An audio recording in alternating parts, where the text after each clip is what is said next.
Behold, now Ninniel had reached those places not long before him, and straightway did she run fearless into the open for love of her lord, and so found him lying with his withered hand in a swoon across his sword. But the beast that lay hugely stretched beside she heeded not at all, and falling beside Turambar she wept, and kissed his face, and put salve upon his hand, for such she had brought in a little box when first they sallied forth, fearing the many hurts that would be gotten ere men wended home. Yet Turambar woke not at her touch, nor stirred, and she cried aloud, thinking him now surely dead. "O Turambar, my lord, awake, for the serpent of wrath is dead, and I alone am near." But lo, at those words the drake stirred his last, and turning his baleful eyes upon her ere he shut them forever, said, "O thou, Nienori, daughter of Mavwin, I give thee joy that thou hast found thy brother at the last, for the search hath been weary, and now is he become a very mighty fellow and a stabber of his foes unseen." But Nienori sat as one stunned, and with that Glaurung died, and with his death the veil of his spells fell from her, and all her memory grew crystal clear. Neither did she forget any of those things that had befallen her since first she fell beneath the magic of the worm, so that her form shook with horror and anguish. Then did she start to her feet, standing wanly in the moon, and looking upon Turambar with wide eyes, thus spake she aloud, "Then is thy doom spent at last. Well art thou dead, O most unhappy." But distraught with her woe, suddenly she fled from that place, and fared wildly away as one mad, whithersoever her feet led her. Welcome to Shire Reckoning. I'm Alistair Stevens. This week, in advance of our reading of Fire and Water in The Hobbit, I wanted to take the opportunity to talk about Tolkien's dragons, which is why we begin with this fairly obscure quote taken from the second chapter of the second part of the Book of Lost Tales, Turambar and the Foaloke, the earliest version of the story that would become known much later as the Children of Húrin. Here, Ninniel discovers Turambar's body next to that of Glaurung the dragon, who takes the opportunity, his dying breath, to let her know that Glaurung ensorcelled her during a previous encounter and removed her memory, and that her beloved husband, Turambar, has been her brother this whole time. This story naturally does not end well. And while this isn't the version of the story that we get in the Silmarillion or in the Children of Húrin single-volume edition, it's remarkable how much of the story is already in place, how clear the motivations and the conflicts are, and how tragic the final circumstances. And a large part of the power of this story, the grinding consequences faced by a man who has both the world's worst luck and makes the world's worst choices, comes from Glaurung, later called Glaurung, the first dragon of Middle-earth. Inspired by dragons of Germanic and Norse myth, particularly Fafnir, who is slain by Sigurd or Siegfried, depending on whether or not you're following the Scandinavian tradition or the Germanic, Tolkien folds dragons into his Legendarium right from the beginning. The excerpt from Turambar and the Foaloke was written in 1917, and as he writes in On Fairy Stories, quote, "The dragon has the trademark of Faerie written plain upon him," end quote, and, quote, "I desire dragons with a profound desire. Of course, I, in my timid body, did not wish to have them in the neighborhood, intruding into my relatively safe world, in which it was, for instance, possible to read stories in peace of mind, free from fear, but the world that contained even the imagination of Fafnir was richer and more beautiful, at whatever cost the peril." End quote. Dragons, then, are perfect symbols of the fantasy world, and they are load-bearing pillars in the creation and the expansion of shared Western European mythologies, particularly when that mythology is concerned with England and the English, whose patron saint is, after all, the archetypal dragon slayer in the mold of the noble Christian knight. In fact, there's an argument to be made that dragons are the starting point, the inspiration for both sides of Tolkien's career. In letter 163, written to W.H. Auden, Tolkien writes, quote, "I first tried to write a story when I was about 7. It was about a dragon. I remember nothing about it except a philological fact. My mother said nothing about the dragon, but pointed out that one could not say a green great dragon, but had to say a great green dragon.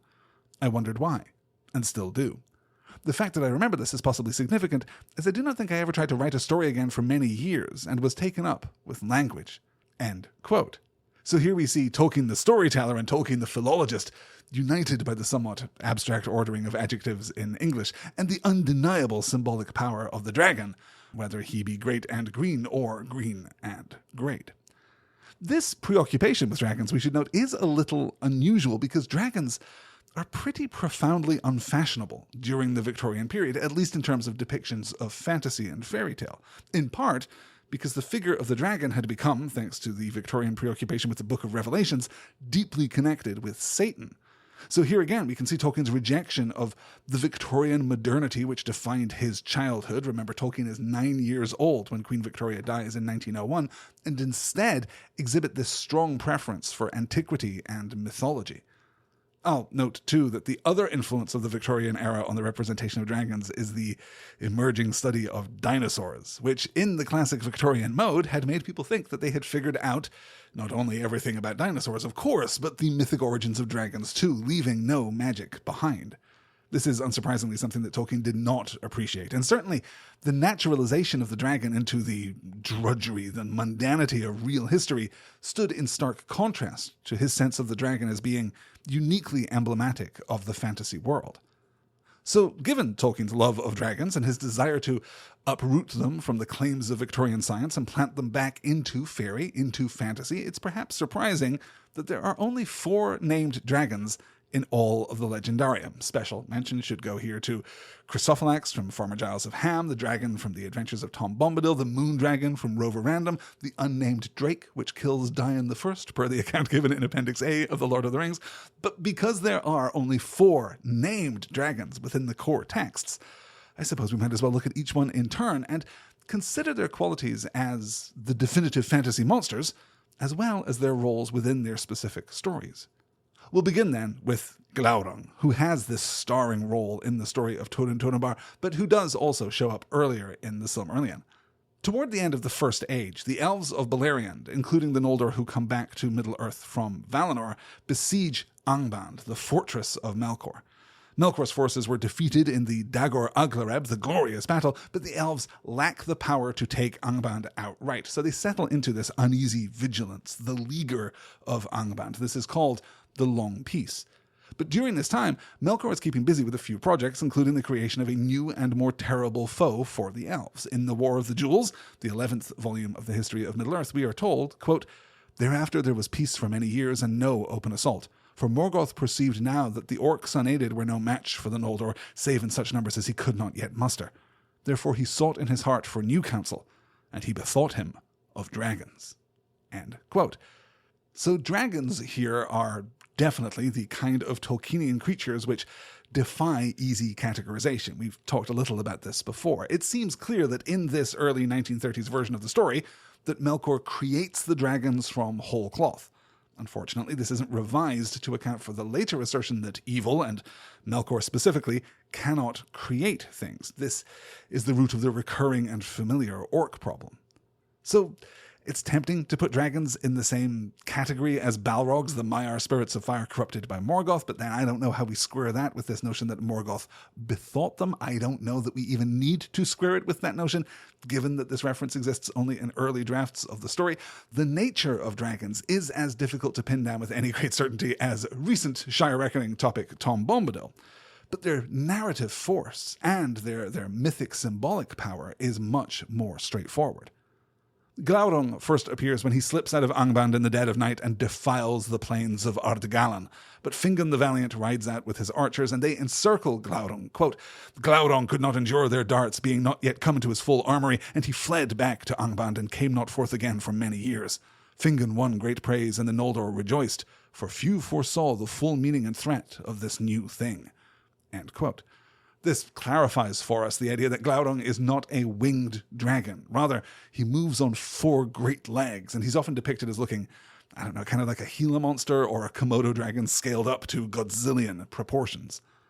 The story from here is straightforward enough. Centuries pass, thus the Long Peace, and then Morgoth, having built his forces, unleashes them upon the elves all at once, shattering the siege of Angband with the Dagor Bragollach, the Battle of Sudden Flame. Quote, "In the front of that fire came Glaurung the Golden, father of dragons, in his full might. And in his train were Balrogs, and behind them came the black armies of the orcs in multitudes such as the Noldor had never before seen or imagined." End quote. 17 years pass before the counterattack takes place, the Union of Maethros marching to the Nirnaeth Arnodiad, the Battle of Unnumbered Tears. This time Glaurung attacks the dwarves of Belagost, but is, again, driven back, though Morgoth carries the day and now dominates Beleriand. This carries us into the story of Húrin, and more directly Turin Turambar, which is too complex to encapsulate here, but I'll give you the short version. In 495 of the First Age, Glaurung attacks the hidden city of Nargothrond, using the very convenient bridge built in his arrogance by Turin himself. Turin tries to fight Glaurung and the orcs of Morgoth outside of the city, but is defeated. He races back to Nargothrond to try to rescue the captives taken by the orcs, including Findulis, the daughter of King Orodreth, who happens to be in love with Turin. But it's during this confrontation with Glaurung that things get really interesting, because dragons in Tolkien's imaginary aren't just gigantic beasts. They're also capable of dominating utterly the wills of others. This is from chapter 21 of the Silmarillion of Turin Turambar. Quote, "But in that moment Glaurung issued from the gaping doors and lay behind between Turin and the bridge. Then suddenly he spoke by the evil spirit that was in him, saying, 'Hail, son of Húrin, well met.' Then Turin sprang about and strode against him, and the edges of Gurthang shone as with flame. But Glaurung withheld his blast, and opened wide his serpent eyes and gazed upon Turin. Without fear Turin looked into them as he raised up the sword, and straightway he fell under the binding spell of the lidless eyes of the dragon, and was halted, moveless." End quote. Glaurung then ensorcels, enchants Turin. He talks to him at some length, commanding him to abandon his current task and to rush instead to the northwest, to Dorlomin, in search of his mother and sister. They, spoilers, aren't in Dorlomin, but that's a conversation for another time. The point is that under the spell of Glaurung, Turin immediately obeys these new instructions, leaving behind Findulis, the only hope of breaking the bonds of fate by which he is constrained. Later, as I mentioned, Glaurung erases the memory of Nienor, Turin's sister. Later, Turin, who has never met his sister, finds her wandering in the forest and rescues her, giving her the name Niniel. They fall in love, they get married, Niniel is pregnant, and then, as I described back at the beginning of the episode, Turin goes out to kill Glaurung and is successful, but in the dragon's dying moment, he reveals the truth to Nienor, who throws herself into the rushing river, killing herself. When Turin comes to, he kills the first person who tells him the truth, then takes his own life with the black sword, Gurthang. And here, in addition to the power, the evil, the malevolence of Glaurung, we can really see the workings of the Germanic saga under the surface, the unremitting tragedy, the bitter black tone in the whole story. Except this isn't the whole story. There's so much more, and it's so much worse. But in this instance, looking just at the heart of the tale of Turin Turambar, we can see Glaurung being positioned as the hand or the voice of a malevolent fate, playing chess with Turin and his sister, setting them up for the worst possible outcome, even at the almost incidental cost of his own life. This matches, interestingly, the idea that dragons are semi-autonomous, even when they're explicitly acting in the service of Melkor. Dragons have more personality, perhaps more agency, more being than Balrogs, and we might speculate the meaning of that ominous quote, "the evil spirit within him." The second dragon that we encounter in the works of Professor Tolkien gets much less screen time, but leaves a huge impression. 90 years after the death of Glaurung and Turin and Nienor, things are pretty bad in Beleriand. Years ago, Eärendil set sail into the west to plead with the Valar for aid. He makes it, along with his wife Elwing and one of the Silmarils. The Valar agree finally to intercede and to begin the War of Wrath, the final and most devastating of the conflicts in Beleriand. And this is a longer quote, but I'm going to indulge myself. I'm not going to do a better job of encapsulating the drama of this moment than I would by simply reading the professor's words. Quote, "Then, seeing his hosts were overthrown and his power dispersed, Morgoth quailed, and he dared not to come forth himself. But he loosed upon his foes the last desperate assault that he had prepared, and out of the pits of Angband there issued the winged dragons that had not before been seen.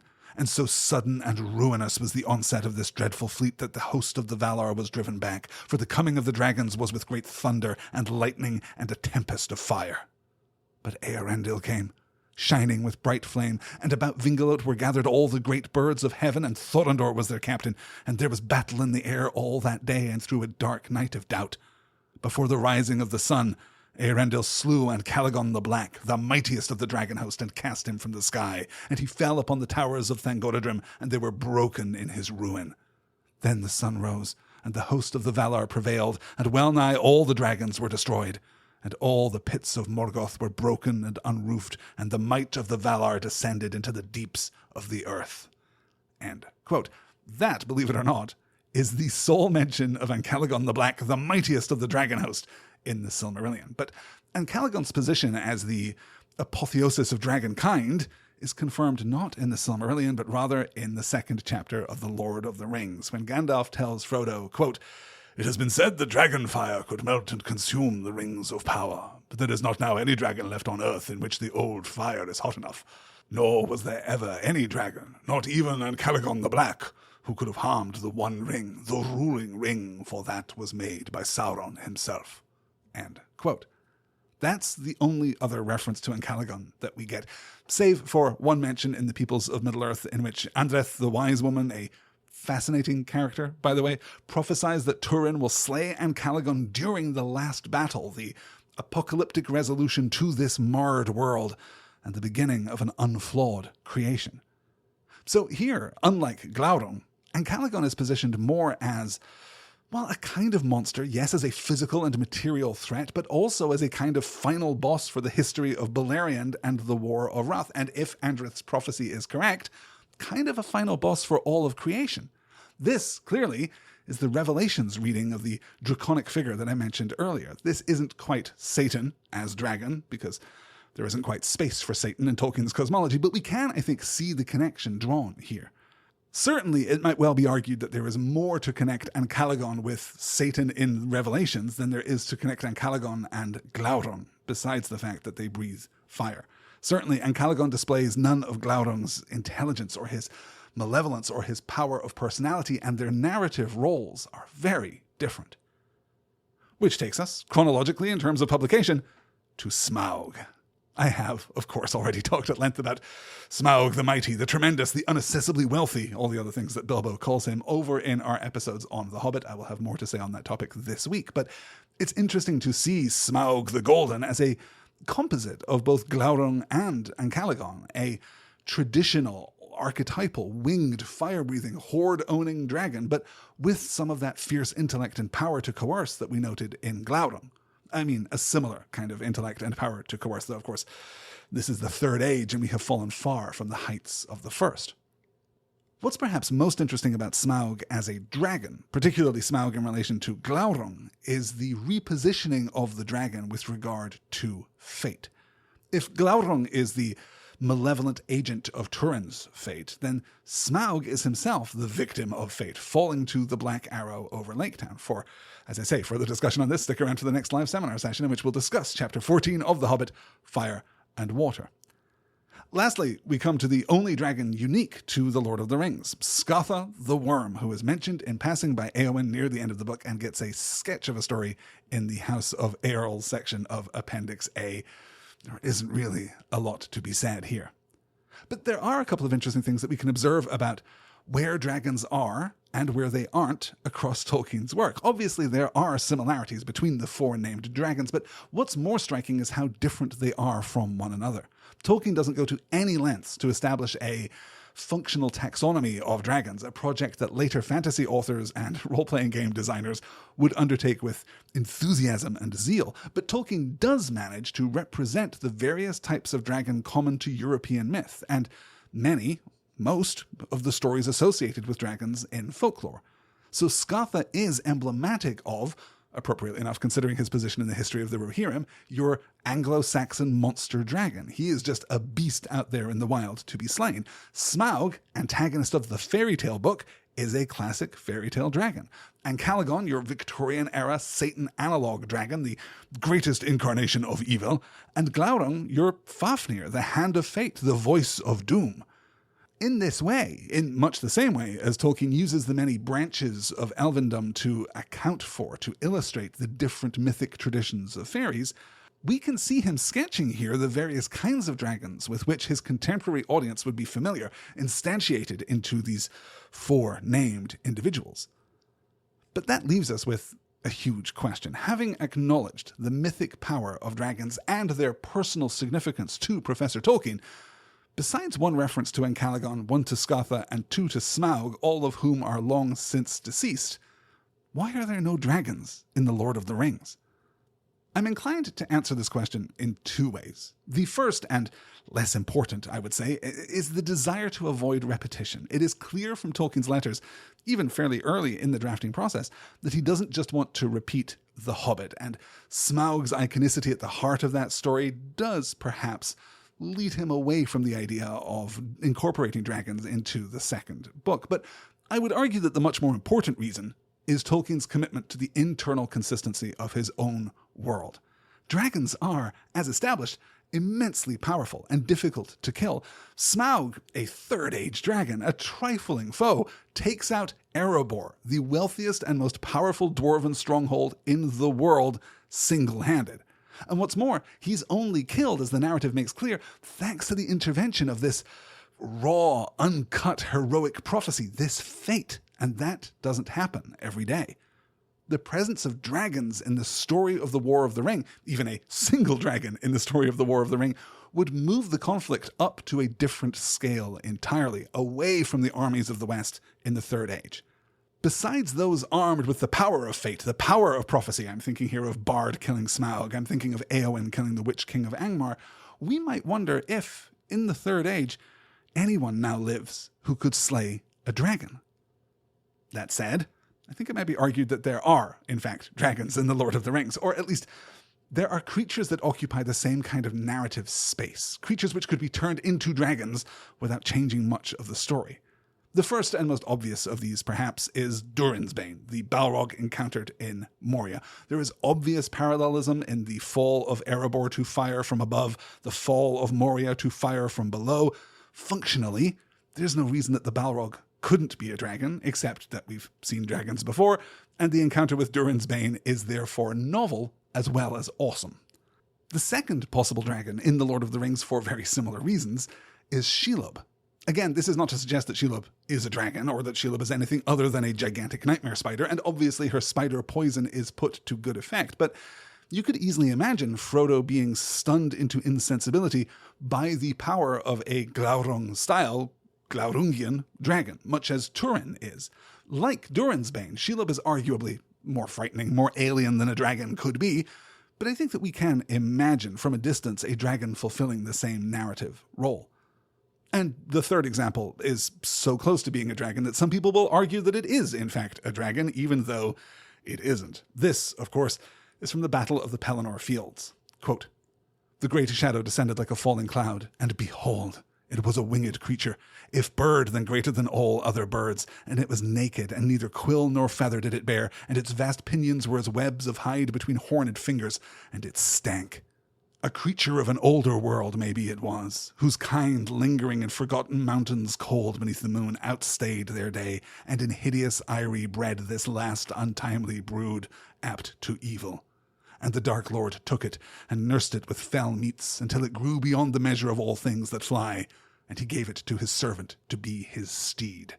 End quote. Which, aside from being another example of Tolkien drawing on the inexplicable horrors from beyond the depths of time and space, it feels like a powerful inspiration for generations of fantasy writers and their dragon-riding worlds, from Dragonlance to Pern to the Temeraire series, or perhaps the most powerful and infamous example, I refer, of course, to Bastian riding Falkor the Luck Dragon at the end of the never-ending story.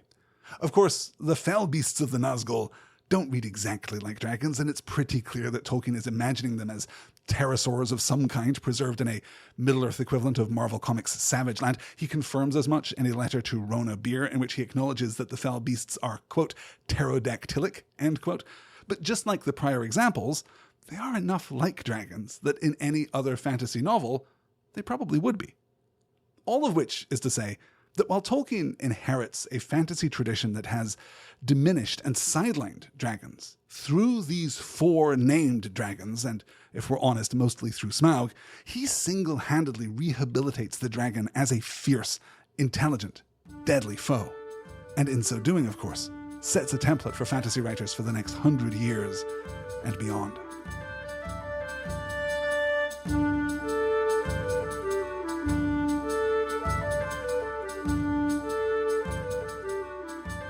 We have run, to no one's great surprise, a little longer than planned in the first segment this week, so let us, with great efficiency, with great purpose, with great alacrity, take a quick but nonetheless excellent question from Jules. Jules writes, quote, "Much has been made of the fifth phase revision of The Hobbit. I am fascinated by it, though I fear I agree more with Professor Olsen than with you. I understand the Professor's desire to elevate the smaller story to the scale of the larger, but I often wonder what the opposite would look like. Could The Lord of the Rings be told in the tone of The Hobbit? Would it be an interesting experiment?" End quote. Thank you, Jules, so much for this question. Firstly, a brief introduction for those listeners who are less interested in the textual history of Tolkien's works than I am or than Jules is. The fifth phase revision of The Hobbit, as defined by John Ratliff in his book The History of The Hobbit, is the attempt by Professor Tolkien to retell the events of The Hobbit in the tone of The Lord of the Rings. He begins this project in 1960 and doesn't quite make it to Rivendell before the story falters, and he sets the project aside. As Jules notes, I think I mentioned this perhaps in our last session, Professor Corey Olsen, author of Exploring J.R.R. Tolkien's The Hobbit, generally sees this attempt to shift The Hobbit into the rhetorical mode of The Lord of the Rings to be a mistake. And I think we can safely infer that Professor Tolkien agreed. And I do largely take the opposite view, though I'll say it's less a desire for this specific story, because I don't know how exactly the story of Thorin and company works when it's stripped of its fairy tale elements and inevitably, therefore, some of its whimsy, but I am fascinated by how Professor Tolkien would resolve many of the issues in terms of the established wider Legendarium. How would he handle the storm giants in the Misty Mountains? How would he handle the Great Goblin? Would the wargs still talk? How do we integrate Dol Guldur and the story of the Necromancer, if indeed we do? Would we get more development of Thranduil's kingdom? Would we almost inevitably, as we do in the Jackson movies, meet Legolas? Would Bilbo's relationship with the ring be different? What of Gollum? How would The Hobbit work with one single consistent tone throughout, from the fairy tale introduction of the dwarves to the developed fantasy of the Battle of Five Armies? I don't know about you, but I would be fascinated by the professor's perspective on those questions and on many others besides.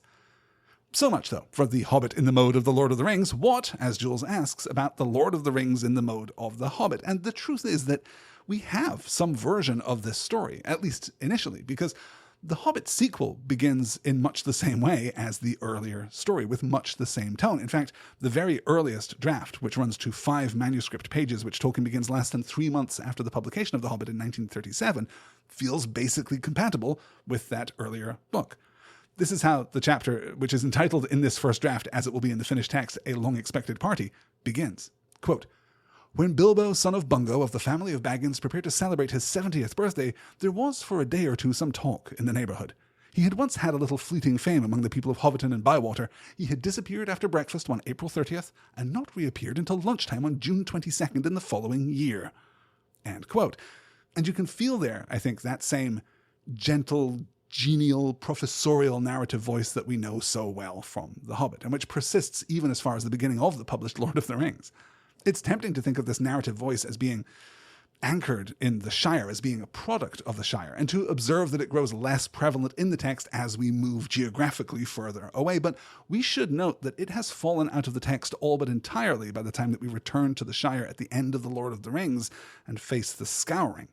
It isn't, therefore, it seems to me, about a particular place, but rather about a tone of comfort and of innocence. Bilbo returns to the Shire after his adventure and basically resumes an unchanged hobbitish life. Frodo, of course, does not. From that first phase introduction, the rough sketch of the story, the ring, the fellowship, Mount Doom, etc., it's all there, though through the long process of writing and revision, the tale, as Tolkien says, grows in the telling, taking on all the complexity and the adult fantasy tone with which we are now so familiar. And I think that there's often an implicit judgment of quality or of value being applied here. We saw that so often back when the Jackson Hobbit trilogy was in production, particularly around the time that it was announced that 2 movies were going to become 3 movies. Fantasy is not, let us be emphatic, better than fairy tale. It operates by different rules. It carries with it different expectations. It has different goals. Fairy tales work because the operative metaphor is clear, it is focused, it is front and center, and it is usually fairly transparent to the reader, at least superficially, right? Little Red Riding Hood, if you scratch the surface, is about sexuality and adolescence and our changing understanding of and relationship with bodies, our own and others, but it's also superficially about being a good and obedient child. If you expand on the detail of Red Riding Hood and frame out her village and her nation and her system of faith, and why not, sure, a system of magic, and the names of her friends, and the blacksmith who makes the woodsman's axe, and so on, then the central metaphor becomes diluted, if not obscured. The rewards of the story, the intent of the story, have changed. Again, not a bad thing, just a different thing. I keep getting tempted away from the core of your question, Jules, so let me try this. It seems to me that the tone of The Hobbit is anchored with special attention, special affection on Bilbo. Beyond simply his role as chief protagonist, he is our point of view character. He is implicitly the character about whom we care the most. And if this is carried into The Lord of the Rings, it's hard to imagine the divergent plot strands that we follow after the breaking of the Fellowship. I don't see an easy way for us to get the stories of Rohan or Gondor. I think that we inevitably stay with Frodo. Or, more specifically, that Sam becomes the true protagonist, since this narrative mode doesn't work when Frodo begins to fall under the influence of the ring. So this story necessarily becomes the story of Samwise Gamgee, gardener, as he accompanies Frodo to Mount Doom, all of which makes it, of course, much more directly comparable to the there and back again structure of The Hobbit, with Sam playing the Bilbo role and Frodo positioned as a kind of Thorin, at least in terms of his fall and redemption. And honestly, as I say this now, I think it sounds kind of awesome. I love the idea that our entire perspective on Gondor in this instance would come from first Boromir and then Faramir, but we would never see it directly. Obviously, a lot of the best stuff in The Lord of the Rings falls out of the story. We would all mourn the loss of Treebeard, for example, right? All of the battle scenes fall out of the story, and it does put a strange narrative stress on the breaking of the Fellowship. But I really do think that it could work. And if you, dear listener, want to start a collaborative project to work on this version of the story, please let me know and I will spread the word. I would do it, but as is abundantly obvious by the release of this podcast, my schedule is already comedically unmanageable. Thank you so much for your question, Jules. I feel like this one might have some follow-up, so please do get in touch if you guys have other ideas about how the story would work or where it would go. If you enjoy this show, if you would like to send a little support to help me whip my schedule into better shape, then may I recommend patreon.com/nextword, where you can get free links to all the live sessions that I do here on the show, both for Shire Reckoning and for my genre fiction show, Stars and Swords, and also get access to a host of bonus episodes and weekly Patreon-exclusive bonus shows in which I talk about everything I have been reading and watching and oftentimes drinking over the course of the last week. Everything that I do here at Shire Reckoning is only possible because of your Patreon support, so thank you to all the Next Word patrons.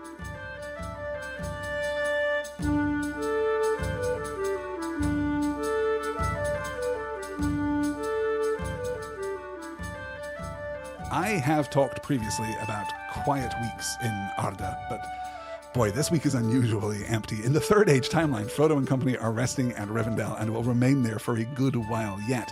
The only event of note happens in the First Age. In the year 495 of the Years of the Sun, Tuor and Voronwë arrive in the hidden city of Gondolin, passing the Seven Gates and speaking with King Turgon, who naturally decides not to heed their warning to flee from the city. Tuor will spend the next 15 years hanging out, he will marry Idril Celebrimbor, he will father Eärendil, and then he will witness the fall of Gondolin, trying the whole time not to say, "I told you so."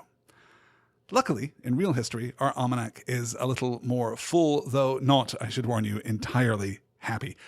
On November 16th, 1917, John Tolkien, the first of the Tolkien children, is born. He becomes a Catholic priest and spends 20 years tending to the parishioners of Stoke-on-Trent in Staffordshire. John dies in 2003 and is buried in the same graveyard as his parents. On November 21st, 1924, Christopher Tolkien, the third Tolkien boy, was born in Leeds. He served in the Royal Air Force through the Second World War, read English at Trinity College, Oxford. He lectured on Old Icelandic as well as Old and Middle English at Oxford, but ultimately stepped back from his role as a Fellow of New College as his role as literary executor and steward of his father's work took more and more of his time. Working with Guy Kay, he publishes The Silmarillion in 1977 and then devotes the rest of his career to painstakingly compiling, editing, and publishing his father's papers. I have said it before, and I will say it again. Christopher did more to contribute to our understanding of his father's work than anyone could have expected or hoped, and he did so with a real humility, dedication, and zeal. Christopher died in January of 2020.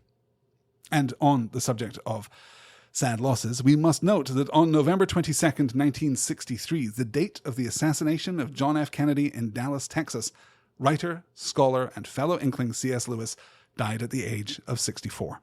Though Tolkien and Lewis had been more distant from one another over the last 20 years of his life than they had been as young men, Tolkien took Lewis's death hard. The following week, he writes to his daughter Priscilla, quote, "So far I have felt the normal feelings of a man of my age, like an old tree that is losing all its leaves one by one. This feels like an axe blow near the roots.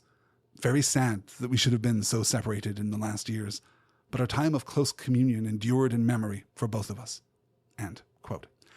If you would like to hear more of my thoughts on C.S. Lewis, I have already covered the first 2 Narnia novels over on Stars and Swords in previous years, and I am planning on covering Dawn Treader this coming holiday season.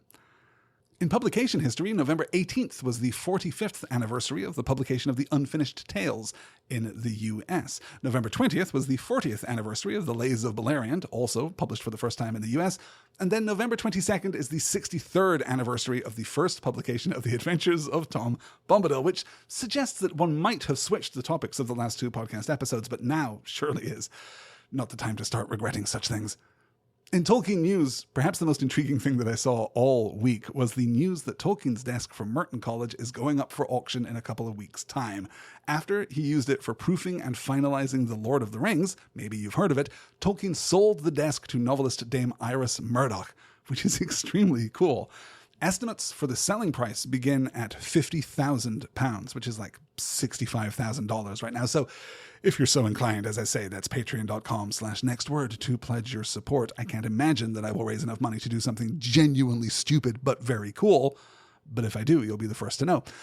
In other news, this is something that should be experienced rather than described. So if you haven't already seen Robert Plant of Led Zeppelin appearing on Colbert on the show that aired on November 4th, I know, but I hadn't seen it until this week, and maybe you haven't either, then you should definitely check it out. A YouTube link will be in the show notes. In addition, Jeff Lasala has an excellent blog post this week entitled The Weenendily and Political Branding in Tolkien, focused on the public-facing profile of the Guild of Venturers of Numenor, as seen in the story of Aldarion and Erendis. Speaking of Numenor, Tom Hillman has a piece entitled Numenor, The Downfall is in the Details, in which he breaks down the names by which the island kingdom is referred to through the various revisions of the text, kind of isolating how Numenor shifts in Tolkien's imaginary as he moves his way through the crafting of the Legendarium.